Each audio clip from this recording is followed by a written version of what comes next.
Yes. It's on. Are we rolling? We're rolling. Hello, everybody. Hi, everybody. Welcome to Let's Talk with Gugu Keswa. Real talk, real life, real people. Today I have my first guest, Mr. David Collins. Welcome, David. Thank you. Thank you for being here. My pleasure. Just in case you guys thought this is an all-woman platform, no, it's not. It's for men and women alike. David is our first male guest. Thank He you. is the, what would we say, the thorn. Our first thorn amongst the roses. Whoa. Shit. So it's like that, is it? All right. So Let's Talk with Gugu Keswa is a platform that gives people from all walks of life a platform to speak about their story, to motivate, inform, and inspire. So I'm your host, Gugu Keswa. Just for those of you who don't know who I am a mom, a woman of God, a founder of Balix Dance and Entertainment, an artist, a musician, a dancer, a speaker, a life coach, and so much more. A whole lot of women. Okay, I'd like to get straight into the interview with Dave. I'm very honored to have you here, first of all, David. I'm the one that's honored. You're so professional. You're so like... Really? Yeah. No, you're definitely more professional than me. No. Before I give you the platform, I just want to tell our viewers a little bit about you. David didn't formally send a bio, by the way, like most of my guests do. So I just did my own research on him. And I'd just like to tell you a bit about his life. You're going to tell me about me, right? No, I'm going to tell our viewers about you. Okay. So David Collins is an internationally certified business and executive coach. David is the founder and owner of the Foundation Clinic, which is a primary care facility for people who suffer from substance abuse. David is also the founder of UACT, which is the Ubuntu Addiction Academy Trust, which he will definitely tell us more about in the interview. But it provides training services for people working in the substance abuse field. He is a lead recovery coach and is building a team of recovery coaches across South Africa and the world. David is also a skilled IT consultant and has background in the financial sector. And correct me if I'm wrong, are you the founder of the famous company Dialer Nerd? No. Were you part of that? Yeah. You worked in it. So David has IT and he's been part of Dial. Colin Thornton was the founder. Oh, awesome. So you guys work closely together. So that's our formal background. So just to put it out there for our viewers out there, if you know somebody who is suffering from drug abuse, substance abuse, addiction problem, if you are somebody who's struggling with a drug, substance abuse problem, alcohol, or even if you don't know anybody, I think this interview is definitely for you because we have a man here who has a well of knowledge around the issue, and I think you'll learn a lot.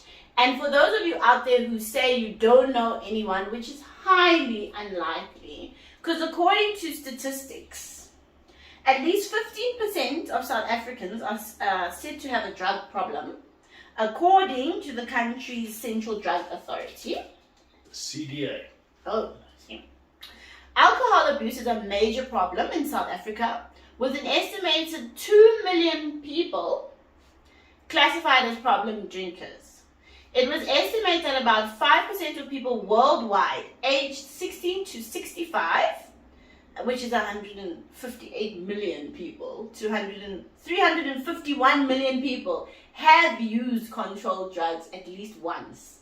This was on Google in 2018. So it's 2022 now. So these figures have probably skyrocketed. In 2018, the estimated number of illegal drug users worldwide was almost 270 million. From this number, 35.6 million could be considered problem drug users. Collectively, smoking, alcohol, and illicit drugs use kills roughly 11.8 million people each year. So, this is a global problem. There's not one person who's not affected by this. It's very misunderstood. It's very stigmatized. So I think this is definitely a relevant interview for all of you out there. Okay, so I've done a lot of talking. Well, let's talk with Gugu case, right? So I'm going to hand it over to David now. But before we get into the drug story, I want to know who you are, David. Tell us a little bit about yourself. Where were you born? Where did you grow up? And a little bit about your background, please. Sure, okay. Well, I'll start with being a thorn in the side. Okay. Yeah.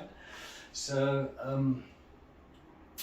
I was born in England in 1966. England. Okay, wow. Okay, and came out to South Africa in 1976. My father got a position at UCT, University of Cape Town, as a lecturer. Oh, wow. And they couldn't get job at work in England, and then they came out to South Africa in 76. So I went from an English schooling environment to the South African schooling environment in an apartheid era, and being a 10-year-old boy, just kind of not understanding that what is this stuff. Yeah. So as a child, that was quite I'm going to say traumatic.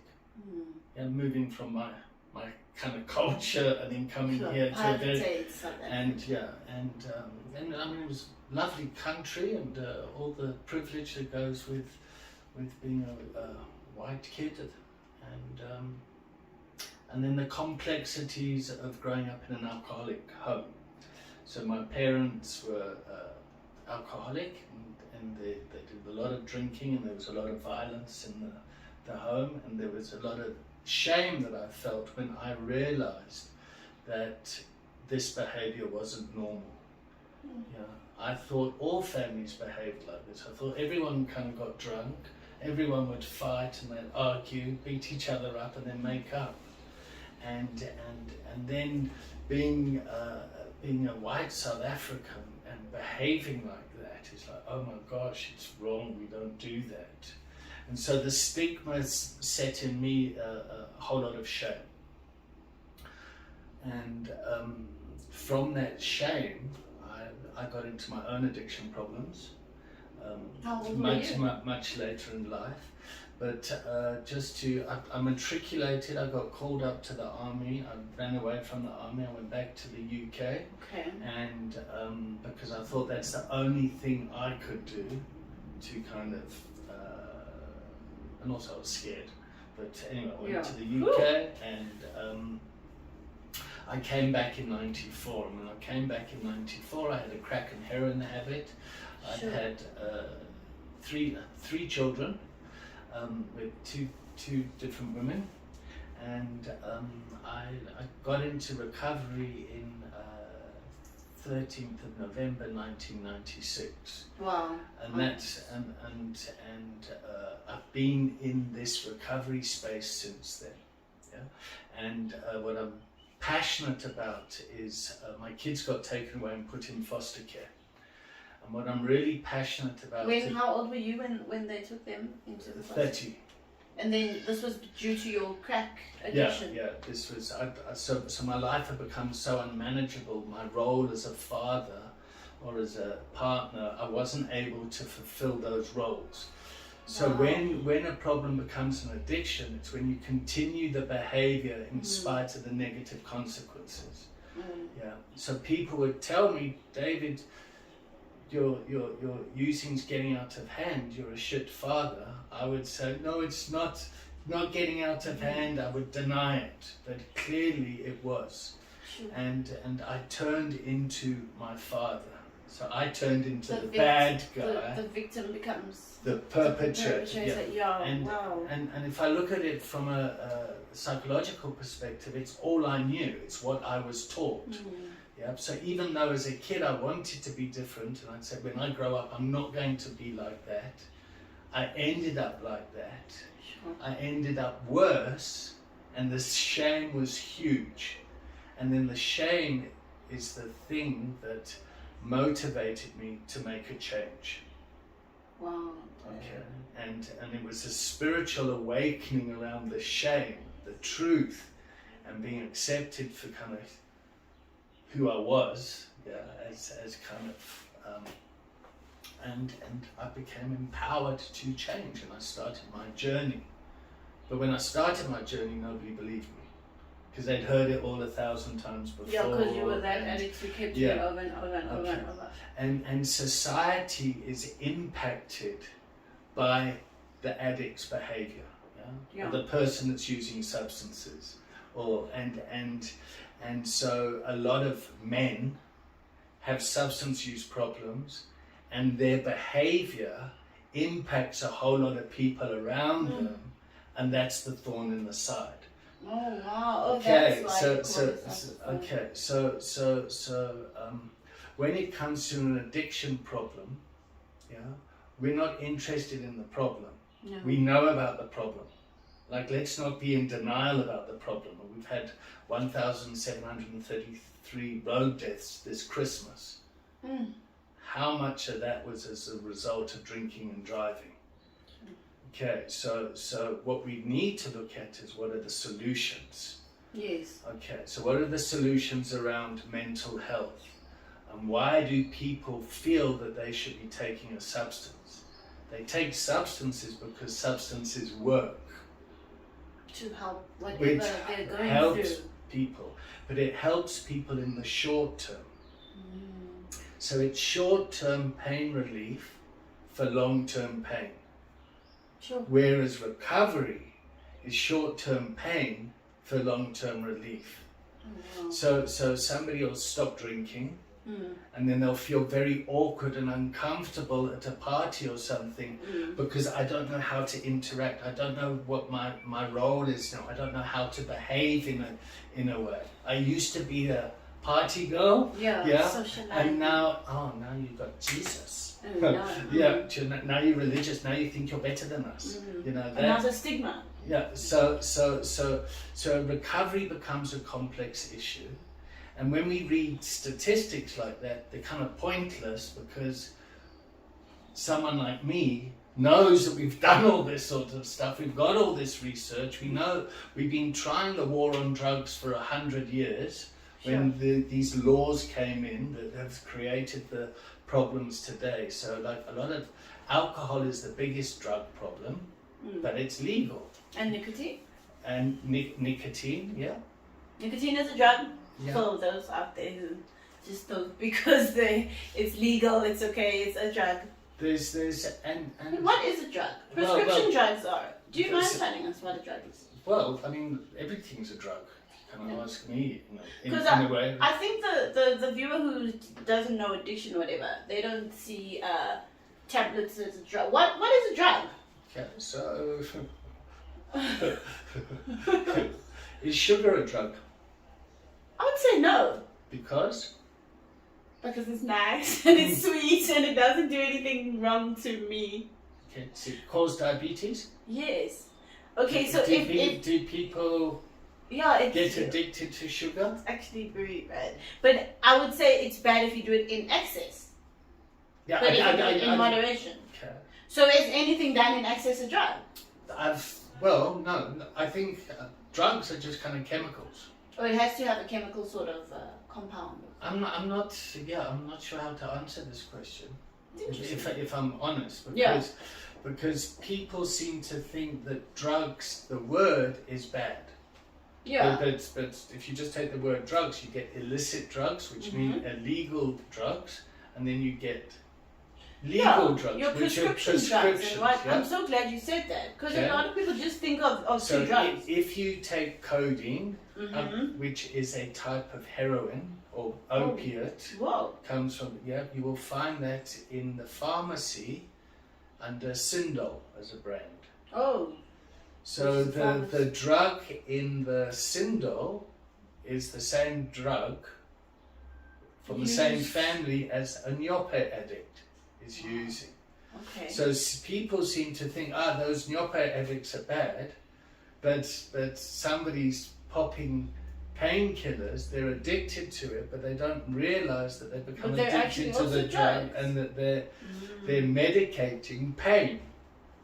So a lot of people have become addicted to opiates in the US as a result of pain medication that was prescribed to them by doctors. Oh, wow.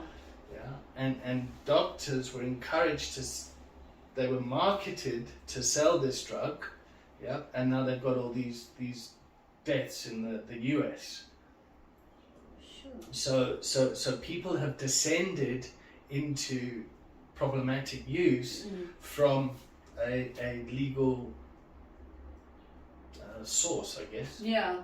So it becomes really, really complex, this issue. So it becomes very difficult to answer the question. Yeah, well, I think you answered it pretty well, because nowadays the viewer can understand that when you say drugs, you're not just saying cocaine and crack. And you've actually given a whole broader, like a lot of people can think about this now. You see, there's nothing wrong with drugs. Oh, really? There's nothing wrong with drugs. There's nothing wrong with taking drugs. What the problem is when people continue to take the drug or the substance or the behavior in spite of the negative consequences. Yes. Okay. So my drinking becomes your problem. Oh, then it's unmanageable. My gambling becomes your problem. Okay. Yeah? Wow. My internet porn watching becomes your problem. Yeah. So all those behaviors release chemicals in our brain which influence our mind and our emotions and the way we think and the way we behave. Wow. And the way we interact with different people. Okay. So you being a black woman, yeah, talking and thinking about drugs and addiction being an illness and addressing that, yeah, you could be stigmatized as, you're a coconut. Yeah. Yeah. What's And the way I talk? and the way you talk, the way you've been educated. Oreo. Oreo is the 2019 2022 Okay, all right. So, but the pain of your addiction, yeah, can I say that? Well, I've just said it. Yeah. And the pain of my addiction, and the pain that we caused our families and those people around us, is the same. So my mother's worry, guilt, and shame is the same as your mother's worry, guilt, and shame. Yeah. And the way they react to their kids that are behaving like this is either going to be in a functional way or a dysfunctional way. And it's generally dysfunctional because most families don't know how to deal with drug and substance abuse. So me coming from a dysfunctional family, I wanted to function well, but I didn't have the foundation there to do it. Wow. So I had to learn from other people that were able to function. So I had to learn from my peers. Yeah. I had to learn from people that are like me. Yeah. I had to learn how to be a healthier man from other healthier men. Wow. Yeah. Wow. So and this is where peer support is so important. Yeah. So when I've gone into work to do work in Soweto, the first problem is, who's this Mlungu? Who's this white guy coming to tell us? Here they come again. They're coming to help us in here. They're like, whoa.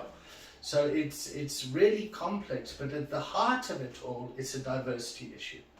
Okay. People just think and behave differently.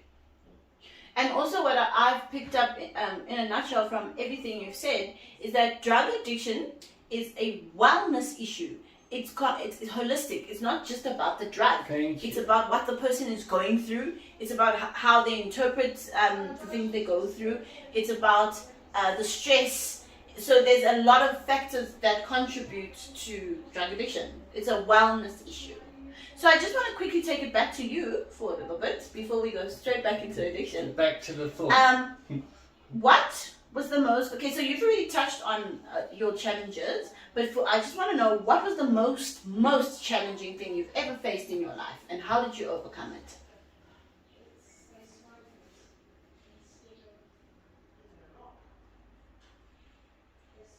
Lots of challenges there. Yeah. I'm trying to answer the question because I used to think it was my addiction.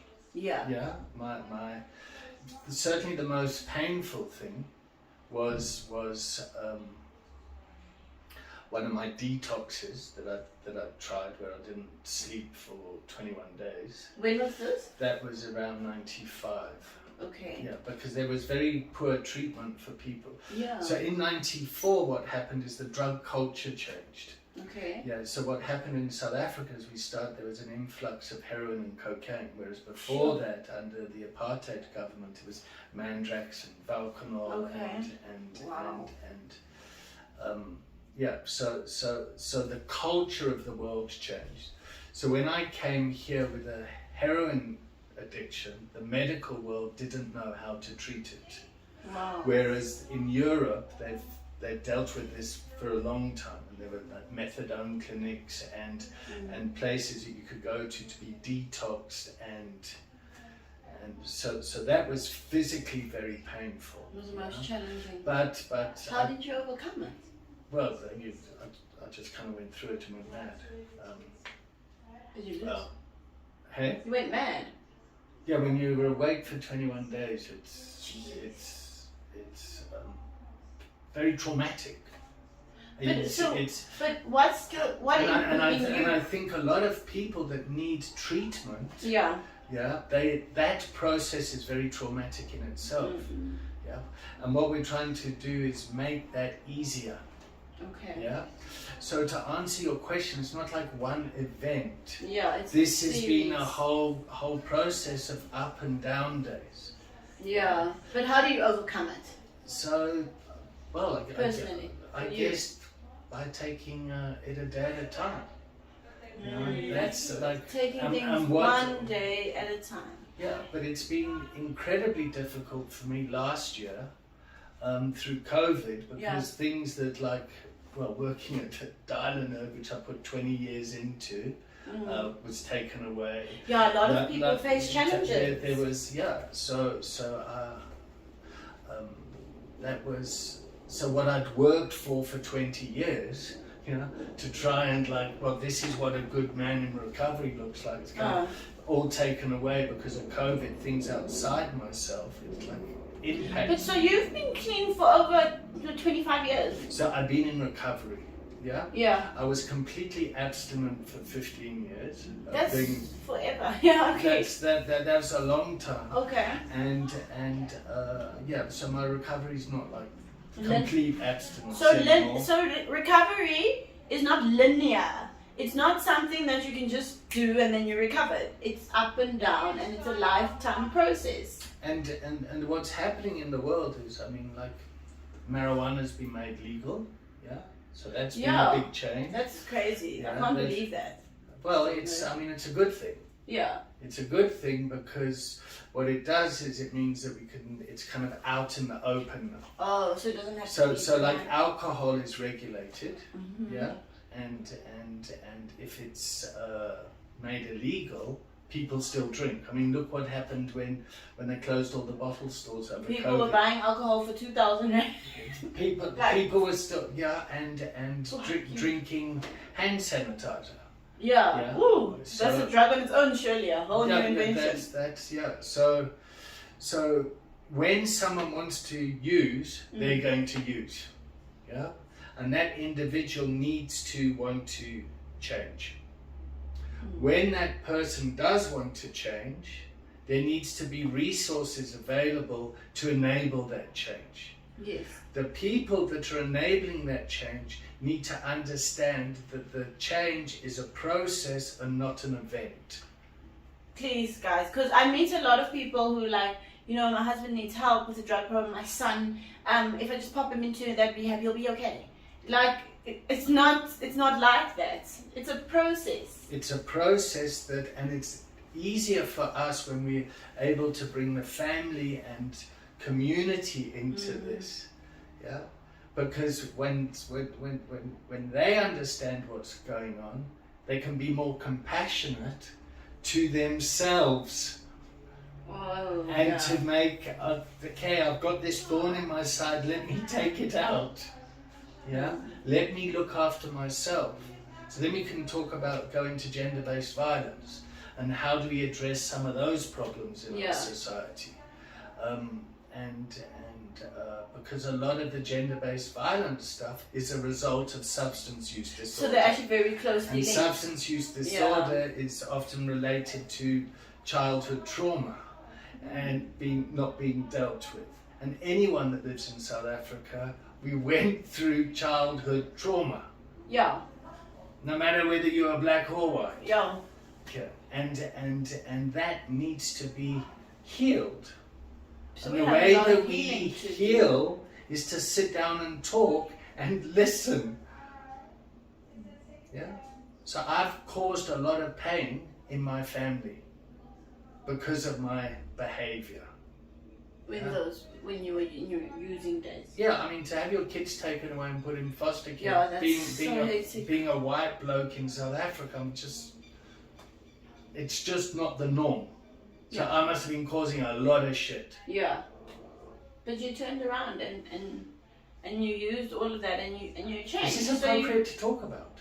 Yes, it's your interview. Yeah. And this platform, real talk, real life, real people. Okay, cool. This is a platform for real talk. Okay, because I don't want to bring on my politically correct. No. First of all, we're interviewing you. Good. Okay. And then two, the reason why I made this whole concept is because social media, the generation we're living in right now, it's all about filters and picture perfect and posting things that are so perfect and timing. Nobody is posting themselves in tears. Nobody is posting the real challenges that they're going through today. And I also always say to everybody that I interview, you don't need to have an Emmy Award or 65 million followers or be like some superstar to change the world and change people's lives. And I think somebody like you and most of the guests that I bring onto my platform are doing real things in this world today to change and make an impact. And my viewer who's watching this, whether it even just be one person, is going to learn something today and tell somebody else. And that is what we call real talk and light work. Light work? Yes, light work. Where we're spreading our light, because I feel as human beings we all have a light within us. Call it your spirit, call it whoever you are. And I don't know if you've seen with a candle, if you take a candle and you light another candle, and it goes on and on and on. So through a platform like this, that is my intention, to use my light for you to bring your light, so that we can bring light to other people. I'm all right with that. You are right. It's just so funny, Dave. Okay, Dave, I have another question for you. From working with so many people over the years with addiction problems, what do you think are the root causes of addiction? I think we did speak about it briefly when we said, the environment and your experiences. So yeah, all right. So to treat addiction, you need to find out what causes it. Yes. Why do people get addicted? To find out what causes it, you need to step back and look at the whole picture. And everyone has a different picture, because we're all different people. And what we want to do is, so the first, the four causes, is chemical imbalance. So the person is self-medicating because they've got some kind of psychiatric issue. Which could be like bipolar or depression. Post-traumatic stress disorder. Anxiety, blah blah blah. So and if that person then gets their brain balanced right, they start to get better. The next cause chemical imbalance in the brain. Chemical imbalance, and there you need to get a GP. You need to get a doctor, and then a psychiatrist. So there's medical professionals that the person needs to be able to see. Before they go into the substance problem, they need to address the mental health problem. Well, that's I'll get into that in a minute. Okay, sure. We're on the causes of addiction, yes. Okay. So chemical imbalance, unresolved issues of guilt, shame and trauma. So something's happened in the past that the way that I dealt with it is I started to use a substance. So I got divorced, I didn't want my marriage to end, I started drinking, because I was lonely, and once the person gets to terms with the grief and loss, the desire to drink kind of moves, gets lifted. Unresolved issues of guilt, trauma and shame. The third is inability to change current situation. So I drink because of the situation I live in. Like an escape. Yeah, well, I mean, a lot of people, like, Mm. so people can come to rehab, they can get sober, yeah, but they go back to their environment. And then they have to. So I'm unemployed. I haven't got a job. I sit around all day. I need to make an income. I sell drugs. Yeah. Yeah, I use it. You know, so they're stuck in a situation that they can't get out of. Okay. Yeah. If you lived with my mother, you'd also. If you had my wife, you'd also use drugs So, at that time. Yeah. Okay. And then the fourth one is false beliefs. So marijuana makes me more creative. Yeah. I'm in entertainment. I need to get high. Yeah. That's the I need a drink to calm my nerves. Yeah. Is that, I've got a formula to beat the roulette table. Yeah? Okay. So those are 4 causes, sure. Okay. So then when we assess someone, we look at them from that perspective. Yeah.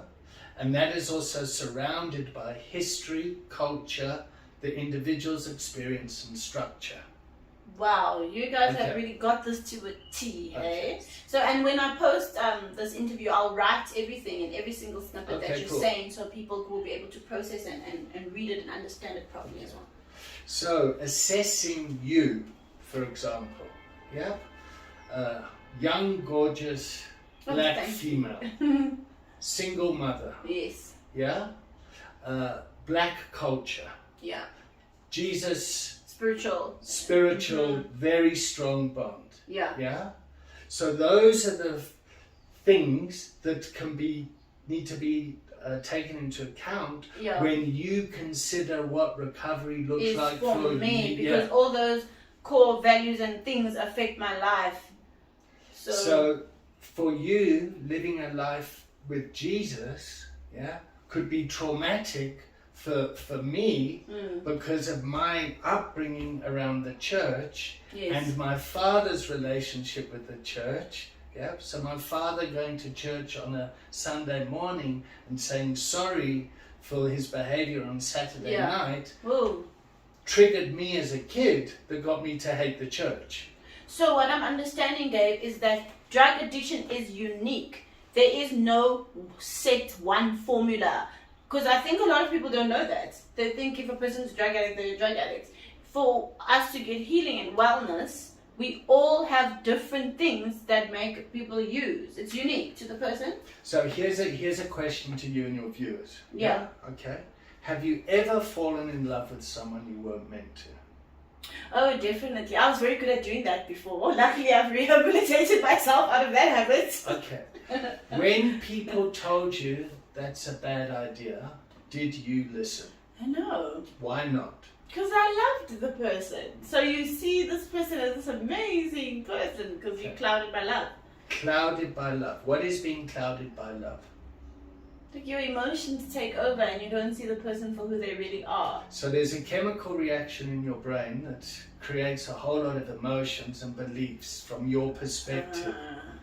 So you fall in love with that person.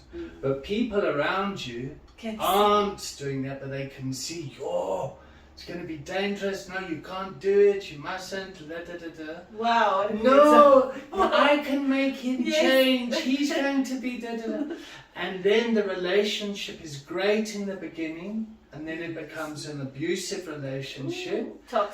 Toxic, that you keep going back to, thinking that it's going to be like when we first. So that's exactly like a drug addiction. It's an addiction. So addiction is falling in love, and it becomes an abusive relationship that you stay stuck in. Wow. Substance use disorder is when you've fallen in love with a substance. Sure. So everyone has a potential to be an addict. It's not, those nyope users, they're such drug addicts. Those alcoholics, They're just, and these are the type of things that we need to break down and talk about. So now with social media, Dave, because obviously now... That's addictive. Yes, and now it's a very new phenomenon, social media. So I foresee in the next few years, if not months, people walking into the store asking for substance treatment from social media, because there are people now who will, instead of being in their life, they'll go onto Instagram and they spend all their life on it, and it's affecting their life because they're not talking to their family anymore. What is your take on that? Well, I mean, I can see the addiction in it. So, would you treat it the same as a drug addiction if it gets to a point where people need help? Because I really think it's going to get there. Well, it's there already. It is, hey? It's there already with gaming. It's there already with porn. It's there already with work. Oh, wow. It's COVID hasn't helped because now people have been isolated and at home and working online. Living in their nice addiction. It's not going to go away, so we've got to find a way of integrating this stuff into these programs. So when people come here, we take away their cell phone. So now, and the impact that it's having on people in their recovery, we need to re-look at our telephone rules, because if you've got someone here who's used to contacting their kids 5 times a day, and the first week they need to be in... It's traumatic for them, and they're unable to focus on their recovery because they're obsessed with their phone and talking to the kids. So we then have to kind of break the rule and adjust it for the benefit of the client. However, with addiction, it becomes, I'm doing this behavior to avoid the pain. Oh yeah, numbing. So numbing. So people being on their... So we got to get the balance right to like settle someone's anxiety. Yeah. Yeah. Get them to focus. Yeah. Yeah, on their recovery. What does that look like? And then bring back the technology that they can use that in a way that's going to be supportive of their recovery. Yeah. So if someone's on the internet all maybe day, give them limited phone time. But they're doing the self-help stuff, and they're doing exercise, and they're doing eating healthily, and they've got the app that's monitoring their water or whatever it is. That could be very, very healthy. Yeah. Okay. But if they're using the phone to gamble online or to surf porn or text their dealers, it's no. So. That's where you are now in the space, of trying to... Well, what society wants is they want to punish the person that's got the problem because of the hurt that person's caused on the family. Okay. Yeah? So I was very angry with my father and his drinking, and I was very angry with liquor companies, and I was very angry I wanted the world to ban alcohol. Oh, okay. Do you know what? Because, so, and then when I got into recovery, I was very strong in complete abstinence.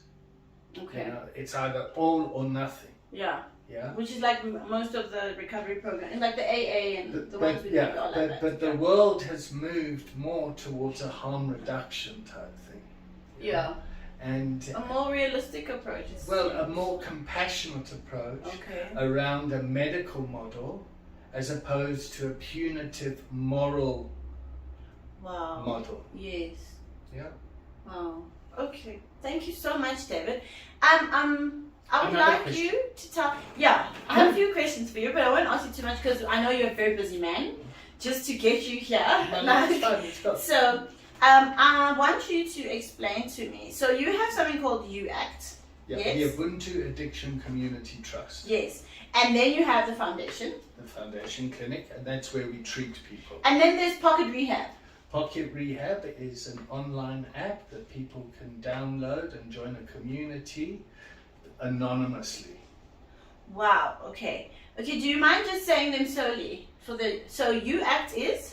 The Ubuntu Addiction Community Trust. It's a Section 18A public benefit organisation registered in South Africa that has a duty to provide benefit to the public. Okay? Is that the way because he has his own Facebook, like where there's a community of people. Is that under UACT? So UACT has 3 objectives. To train people, empower people, and to treat. Wow. Okay. Okay. So, the wisdom of the foundation clinic needs to be disseminated to the public. Okay. Yeah? Okay. So it becomes quite difficult when we're running as a public benefit organization. We're training people, Yes. they're becoming empowered, and then Okay. they're going out and opening up treatment centers Oh, for wonderful. profit. Sure. Okay, they then become competition for our public benefit organization. And how do people join UACT? Can anyone join UACT? Or do they So have to the be whole part of point of it is Yeah. we want everyone to join So anyone, like if our viewers watching, can they join UACT? and to get trained, because our training is structured in such a way that someone can take their lived experience and turn it into an asset to go and provide recovery capital in their communities. Oh, beautiful. Yeah. Ubuntu. So you do, That's where Ubuntu comes from, the spirit of togetherness and helping each other as a community. Yes? very much so. Yeah. But it's yeah. Fallen away. Okay. Well, I mean, in kind of a white Western capitalist thinking, it's quite difficult Yeah, to Ubuntu understand what the spirit of Ubuntu is. So if somebody wants to join UACT, that you can just Google it. Yeah, they can go to. And also at the end, I'll give you an opportunity to give us all your handles and stuff so people can join. And then Pocket Rehab. So Pocket Rehab is an app that was developed by Damien Ross in the US. You download it from the App Store or the Play Store, and it's HIPAA compliant, which basically means it meets American standard personal records privacy. Yeah. So it's Medical. rehab.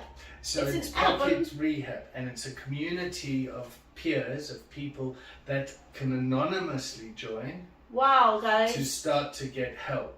So did you hear that, guys? If you need help and you don't know where to go, you can download Rehab That's the and whole meet idea. people, and you can even be there in secret. Oh wow, that's amazing, Dave. I'm sure a lot of people are going to ask us about that. Okay, good. And then, what's Gwen? You know what's so funny?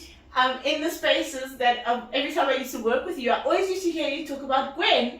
I always thought you were talking about some lady named Gwen, but then I realized it actually stands for, what does it stand for again? Global Wellness Education Network. It's not some hun. It's not some lady. But it is named after Gwen. But Gwen here. Yes. I was so, wow, that's amazing. Okay, Global Wellness Education Network. What is Gwen about? So Gwen is a UK registered company. Yes. And this is now the commercial side of things. Yeah. Okay. So one of the challenges is delivering this message to the world. Yeah. The message of addiction. We've got an African solution for a global problem. Okay. Wow. Okay. And when you present to the world, first world countries kind of go, yeah, Africa. Okay. So our commercial side of it is, we'd say we're a UK company. Okay. Yeah. With offices in Australia, New Zealand, Holland, South Africa, Botswana, So the you're US actually and working Canada. in all those spaces? We are working in those spaces. Wow. So we want first world countries to pay for training. Okay. Yeah. So that we can subsidize what we're doing here in Africa, because what we're doing here adds immense value to the world. Wow. So if we give that away, we're devaluing our stuff. Yeah. And the first world must pay for everything. So all of these things under the foundation. These are all the things you're doing. These are the things that I've What an driven inspiration. and seeded. What an inspiration, Dave. So what made you, because you did finance, you said, hey, and IT. I worked in banking, fixing bankers' computers. Okay, this is very interesting. So, at what point in your life did you change? Because that's a complete change. You went from working in banking and fixing computers to following a whole new path of changing people's lives and addiction treatment. No, but I carried on the I mean, I worked in IT when I came to Joburg. I arrived in Joburg and I'd had nothing. Yeah. And I started to rebuild my life. Okay. And I got a job as contracting in the stock exchange, in a brokerage here, Okay. in banking here. And while I was doing that, I was doing this stuff parallel. Oh, so you managed to be able to do both. Yeah. So my first paycheck that I got, I was so kind of, oh my God, I can't believe this is happening. Yeah. I paid for someone to go into treatment. Really? Because I had no, I was like, what am I going to do with this money? I used to spend all my money on drugs. And now I've got this money, I don't know what to spend it on. But I remember you used to say something about that it didn't fulfill your, what was the word? Kokorozashi, which means your soul's purpose. It's Japanese for your soul's purpose. Kokorozashi, guys, your soul's purpose. What is your soul's purpose? So? Where was I? The kokorozashi, you were saying you got your first paycheck in banking. Yeah, but I wanted to work in treatment and help people. Yeah, that's what you wanted to do in your heart. And the idea was to build an IT company and sell it. And that's when I got involved with Dial a Nerd in 2000. Okay. So we're going to build this company, sell it, and once I got all the money, I could then do what I wanted to do, which was help people. Okay, so there was a vision and a plan. There was a vision and a plan, and so you need a vision and a plan to make your dreams come true. Yes, and you also need to know that that's not going to happen the way that you planned it. Oh. Because there's our way and then there's God's way. Well, 7 years into it, the rehab, we just got licensed and registered. That took 7 years. But I realized in the IT world that I'm not going to make enough money to start doing what I want to do. Okay. Let me try and get paid for doing what I'm passionate about. And that's when I changed. Space. Yes, and that's when I went into business coaching. What intrinsic qualities do you think you needed most to defy? Because it's courageous to live a comfortable life where you have. And that's where my madness comes in. People think I'm crazy. But what was it in you? It's what I want the person who's watching to feel. I'm sure a lot of people have. It's my spirit. It's your spirit. It's just like something just. You just want it. Was it passion? It was complete passion. So I mean, I did it. I knew that I needed to train and get a certificate. Yeah. Yeah, of some sort of qualification to go and work with executives. Okay. And then I went and did this coaching course. Yeah. And when I did the coaching course, that's when I thought, shit, this would be really good for our clients in the clinic. Oh, wow. And that's when I came up with recovery coaching. And look where you are today. You have women, all this stuff, because coaching is focused on wellness and solutions. Yes. Yeah. So what is your recovery? How does it look? What's going to work for you? And it's individualized. It's unique. And that's the drum we've been banging since 2008. Well done to you, David, and thank you for following your kokorozashi, because you have now, every day you're helping people, and you're doing what you love. Do you feel like you have fulfilled your life's purpose, or are you still at it? So I'm still at it. What is your life's purpose? Have you figured it out yet? So the vision was to cure the world of addiction. Oh, so your purpose is to cure the world of addiction. So my first vision was to own a rehab. Okay. And then when I got there, it's like, oh shit, and I went through a depression. Okay. So the thing that I thought when I got to, I've arrived, I'll be able to, once I arrived there, it's like, oh, and then I thought, okay, well I better change my plan to something that I'll never be able to complete, but I can keep aiming towards. So the purpose now is to cure the world of addiction. That's a huge purpose.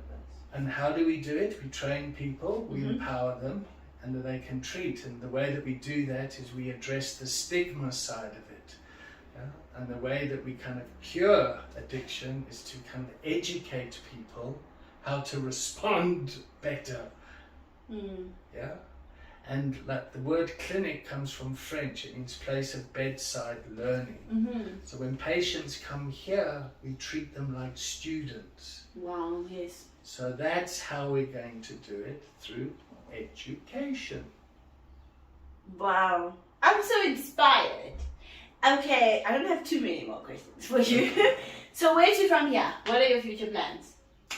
Wake up and see who's in my path and how the day unfolds. So it sounds like you're still one day at a time. Because I remember I asked you how did you fix everything in your life when it was messy, and you said one day at a time. Mm-hmm. And then now I just asked you your future plan, and you said every day, you know. So it still sounds like a one day at a time plan. It is. I mean, I want to grow Gwen. Yeah, yes. The commercial side of things. I want to grow UACT, the public benefit organisation. Yes. And I want to continue doing that. COVID has been good for us in the sense that pocket rehab as an idea was started in 2014, 2016. Yeah. And then when COVID hit, everything went digital. And we've had 4 years already in that space working with people. How do you help people with mental health issues in the online space? So we got the platform, the experience, the people, the programs, the standards, the certification, all that stuff. So now that the world has adjusted to that, it's more palatable for people to go, okay. I can just go into an app, I can download Pocket Rehab. Wow, David, you are so inspirational. Where can people find you? Can you please drop us all your details, your YouTube, your Facebook, wherever? David Collins Coaching. David Collins Coaching, on everything. On everything. If you Google that, and then also in the bio. I'm looking for TikTok followers. Are you on TikTok? Please. Yeah, David Collins Coaching. Oh, yes. David Collins Coaching. Please follow David Collins. I need 1,000 people so I can That's all. That's all. 1,000 people. I'm telling you, after this interview, you'll have 1,000 people. Oh, please. I think so. It's not 1,000 people. It's not so many people. I've been at this thing making cup videos for a year and a half now. Well, David, thank you so much for your time. It was such an honor, like just going through your journey. Personally, I'm not going to say my story because it's not my interview. It's interviewing you. But I just want to thank you from the bottom of my heart, because this is real talk, yes. Life can get hard. It's not a linear experience, and there's times where people can get lost. So I felt very lost at some stage in my life, and I end up in a very dark place. And you literally came into my life and helped me change the trajectory of my destiny and realign me into where I'm meant to be. And I sit here today and I'm empowered. And yes, I did the work, but without your programs and without the structure and without your love and compassion, because that's what you give the most. You're very understanding and you're very compassionate. I just want to thank you from the bottom of my heart for the work you did, and I will always eternally be grateful to you. And I know there's hundreds of other people who I'm sure feel the same, that you've helped, because you've been doing this for so many years. And may God's mighty hand bless and keep you and prosper you, and just thank you so much, David. Thank you. And well done on life, well accomplished. What a beautiful life. There we have it, Mr. David Collins on Let's Talk with Gugu. Guess what? I'll see you next time. Well done, love. I think that worked.